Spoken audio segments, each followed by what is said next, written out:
what the Michigan birds been up to. For many days now, I felt a splinter in my mind, really odd somehow.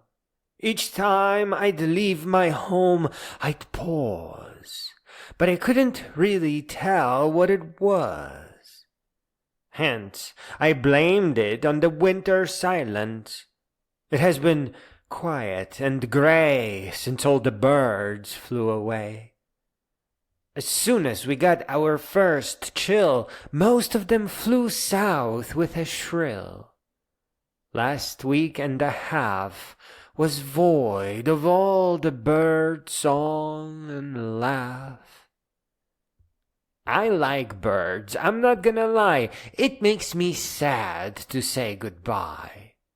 One of my happiest memories that I remember in all its glories is a sparrow cheerfully hopping around as if it didn't want to touch the ground.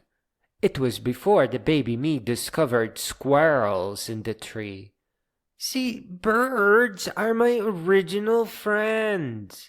And it is hard when winter finally happens. But yesterday was unusually warm, and all the birds returned in a huge swarm. Geese, sparrows, seagulls, doves, and ducks, all here, as if delivered by enormous trucks. I could swear I even saw the local mama duck.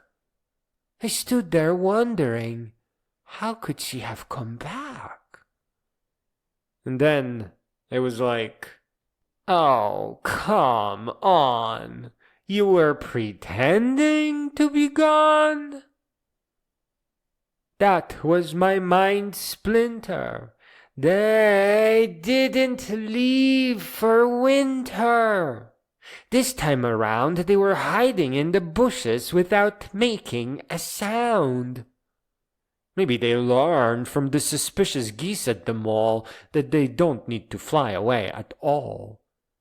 Or maybe the geese are up to something. They got fed up with peace. Or maybe climate change is making the birds act all strange. One thing is for sure, this mystery grows more and more. Now, all the birds silently study us from the evergreens, making us worried what it all means.